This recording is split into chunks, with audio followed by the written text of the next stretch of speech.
Hey everybody, it's D, and there's C-Man. Today we're going to tell you about the game that we recently got. It's been out for a while, I think, but it's something new for us, and we're going to kind of show you how to play it. It's just a game. It's called... Go ahead. Five Nights at Freddy's Night of Frights. Yeah. And then, They're let's on the see.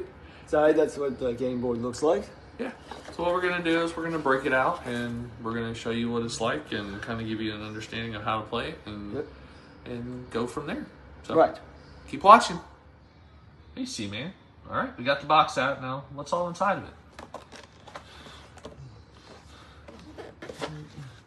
it? Basically, there's all the stuff we get. We get one security camera, the game board, a bag for the security guard and miss tokens, the instructions,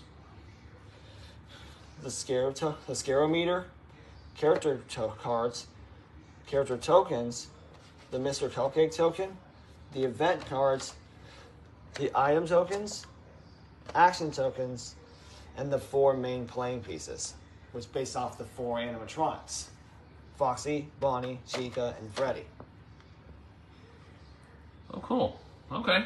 Well, I guess we need to get out and see what it's like. All right, everybody. We got things set up, and we're going to let C-Man explain to us what each of the pieces are or what they do and how it plays. So let's find out.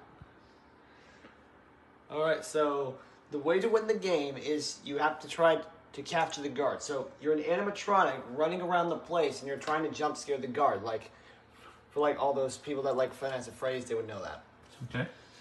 So the way to do that is you got to use these action tokens here to move around the place, collect food, and get scarier.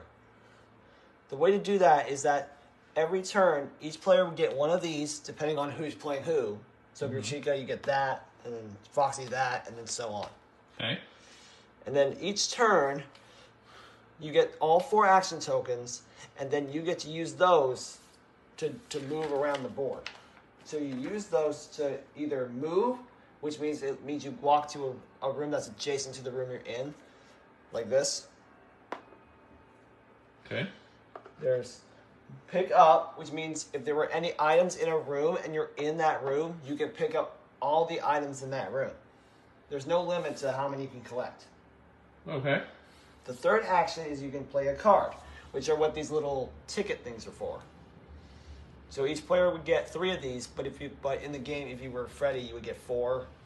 Mm-hmm. But so you can use an action to play one of these, and it can either help you out or it can sometimes move the camera too. The camera's rule is that when the camera's in a room, you cannot do any action except move. So like, for example, if Chica was in room 9 and the camera was in here, she cannot do anything except move out of that room. So basically, like, the camera's like shooting you, and it doesn't let you do anything evil. Oh, okay. And then the last action is trying to capture the guard. So you need a few requirements to do this action. The first thing is that you need to have your little character here on the scarometer into this 1 to 10 area, which is what the scarometer is for. Mm-hmm. These here just show how many tokens you get to take out from this bag. The second thing you need to do is you have to be in room 1 or 2, which are these 2 rooms right here next to the office. Okay. So when you do that, you can play an action token, and you do the following shown in the office here. Flip a card over these, then you draw the number of tokens shown on your scare thing. So like, for example, since the Chica thing's on here, she would have to pick up 7. And if at any point you get this token here, you jump scare the guard and win the game.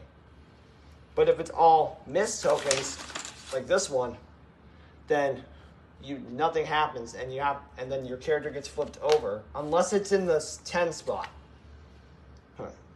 So then after that, you would have to draw 3 more action cards and then just keep running through the rooms and collecting more to get scarier.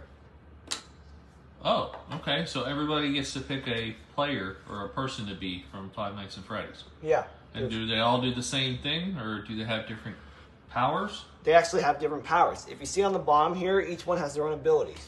And you can use those at any point. For example, let's say if we're in a position and we did this. Let's say if Bonnie was in here. Because he's Bonnie, His power-up lets him, when he picks up an item, he gets to move one space for free. But it only works if he picks up an item. So once he picks these up, he can move once immediately without using an action token. Okay. So you can use the same action twice. So you can use 2 for moving, 1 for pickup, and 1 for scaring the guard.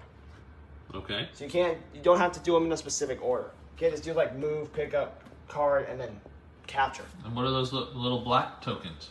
These black tokens are the items. So these are what you need to get scarier.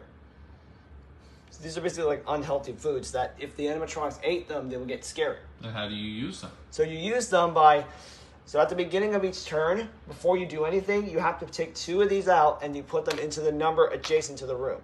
So like since this is a 4, you put that one in the 4 room and this one's a 5, so we would go in the 5 room. So that's basically where they'll be laying out. All right. And like I said before, that's where the pickup items thing comes in. All right. And then how do you get your scare meter to go up? To get your scare meter to go up, you need to be in a specific room and you need to have the requirements in that room to get that amount scarier. So if you look at where Chica is, do you see that symbol that has 2 pizzas and equals a jump scare thing? Yep. That means if she has 2 pizzas, she can use 2 pizzas at any point without using an action token, and then her thing would move up 1 place. Oh, okay. And what about those event cards? So the event cards only happen when you try to capture the guard. That's the first thing you do, but you have to be in room 1 or 2 to do that. So after that, you would draw one of these, and then you do the following. So it can make you lose tokens from here, or it can move the camera, or it can pick up an item. There's random things that can happen with those. But once all of these event cards are gone, the security guard wins the game and everybody loses. Oh, and it just the number of event cards change with the number of people playing? Yes. So if it was 2 people, you would take all the cards that have a 3 and a 4 on them. Like this one here. So that means 2 players, you can't use that, but 4 players, or you would just remove all the 4s. Okay. All right. And is there anything special about the action cards? Well, the action cards, they can, well, it depends on what, you can use those at any point. So they can, like I said before, they can either like make you grab an item from here, they can make you move the camera, or they can be something different, like move to the camera. Okay, so they got different rules on them, and then then there's some that make you move the camera. It has like a little token or something on it that shows that. Right. So like this card here, it says swap places. There's a camera thing underneath. So you would swap places with a player, but then you can also move the camera. So you can move the camera wherever you want, but you can't put it in the same room more than once. It's like once it's in a room, it has to leave that room. So it's like the security guard is trying to search for the animatronics. Well, that makes sense. Sounds like a lot of fun. So basically, it's like familiar to the first game, but except you are trying to scare him before all these event cards are gone, and he wins the game. Awesome. Well, that sounds like all the different rules and things like that. So, yeah, this looks like it's going to be a fun game to play. We will play it and find out how it goes. You guys, thank you for watching. Have a great night.